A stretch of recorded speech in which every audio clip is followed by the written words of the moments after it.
ప్రాణాలు అర్పించారు, జైళ్ల పాలైనరు. వాళ్ళని మర్చిపోయిన స్వాతంత్ర సమరయోధులను అవమానపరిచేందుకు అయోధ్యలో గుడి కట్టిన తర్వాతే నిజమైన స్వాతంత్రం వచ్చింది. ఈ 2 పాయింట్లు కూడా మనం జిల్లాలలో అభివృద్ధితో పాటు బీజేపీని కూడా ఎండగట్టాలి. అంటే వాళ్ళకు ఆలోచన లేదు, రిజర్వేషన్ ఇవ్వాలనేది లేదు, కేవలం హిందూ హిందూ హిందూ పేర్ల మీదనే ఓట్లు తీసుకోవాలని చూస్తున్నారు. అన్నిటికంటే ముఖ్యంగా ఒకే కుటుంబం అంటున్నాం, అంతగానే నీకు ఆలోచన ఉండాలి. ఆ కుటుంబం త్యాగం చేసింది నరేంద్ర మోడీ, తల్లి త్యాగం చేసింది, కొడుకు త్యాగం చేశాడు.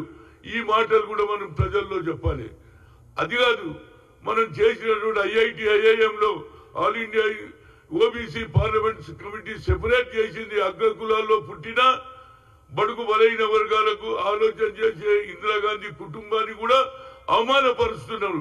అటు అంబేద్కర్ అవమానపరుస్తున్నారు, ఇక్కడ స్వాతంత్రాన్ని అవమానపరుస్తున్నారు. కాబట్టి తప్పనిసరిగా as a OBC parliament committee convener గా తప్పనిసరిగా ఎండగట్టాలి. ఇక్కడ ఏమేమి అభివృద్ధి చేస్తున్నాం, ఏమేమి చేయబోతున్నాం, 6 డిక్లరేషన్ కూడా చేయబోతున్నాం. అన్ని కూడా దాంతో పాటు బీజేపీ మీద కూడా మనం తప్పనిసరిగా యుద్ధం చేయకపోతే అదే ఆంధ్రలో మాత్రం మేము అన్ని ఇచ్చినాం. ఎవరైతే నీకు అనుకూలం ఉన్నారో, ఏది బీజేపీ పార్టీకి అనుకూలమైనటువంటి వారికి నువ్వు న్యాయం చేస్తావు. ఎవరైతే ప్రజలు ఎన్నుకోబడినటువంటి తెలంగాణకు అన్యాయం చేస్తున్నారు, ఇది కూడా మనం ఎక్స్పోజ్ చేయాలని కోరుతున్నా. అదేవిధంగా మా మిత్రుడు డాక్టర్ జంపా రాజు గారు, ఈయన ఏది పిహెచ్డి చేసిండు, ఏది క్రిమిలైన్ ఎత్తేయాలని, ఆయనకు డాక్టరేట్ వచ్చింది. నిజంగా కూడా అన్యాయం జరుగుతుంది, మీకు కావాలని క్రిమిలైన్ కూడా ఎత్తేయాలి అనేది కూడా మన వారి ఆలోచన. దానికి డాక్టరేట్ కూడా ఇచ్చిండ్రు. నేను అనేది ఒకటే, ఇవాళ ప్రెస్ కాన్ఫరెన్స్ల కంటే ఊర్లో పోటీ వాళ్ళరా బాబు. నా ఉద్దేశంలో నేను పోతున్నా, ఎక్కడ అన్యాయం జరుగుతే అక్కడ పోతున్నా, ఎక్కడ రైతులకు సంఖ్యలు చేస్తే పోతున్నా, హరిజనుల మీద అట్రాసిటీ చేస్తే పోతున్నా, పసిపిల్లలను రేప్ చేస్తే పోయి శిక్ష విధిస్తున్నా. కనుక నా ఉద్దేశంలో గ్రామాలకు వెళ్ళమనియాలని చెప్పిండు ఎవరు, రేవంత్ రెడ్డి. కనుక తప్పనిసరిగా తిరుగుతా నేను. ఎందుకంటే ఓబీసీల గుర్తింపు యావత్ భారతదేశంలో హనుమంతరావు అంటే ఓబీసీకి హనుమంతరావు అంటారు. ఇది నా పేరు చెప్పకపోయినా సోనియా గాంధీ యూపీఏ పర్సన్ చేసింది ఐఐటి ఐఐఎంలో రిజర్వేషన్, అదేవిధంగా ఓబీసీ పార్లమెంట్ కమిటీ సెపరేట్ చేసిందని గ్రామాల్లో మనం చెప్పాలి.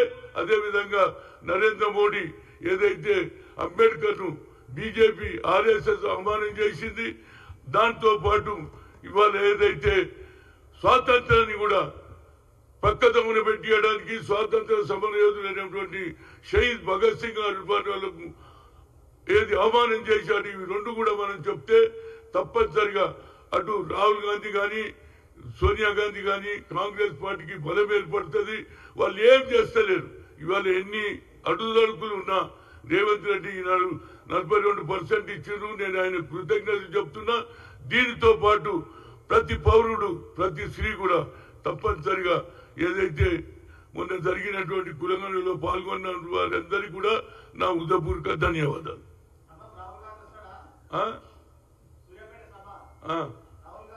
రాహుల్ గాంధీని పిలుస్తా అంటుండు కదా, రేవంత్ రెడ్డి పిలిచినాక రావడమే.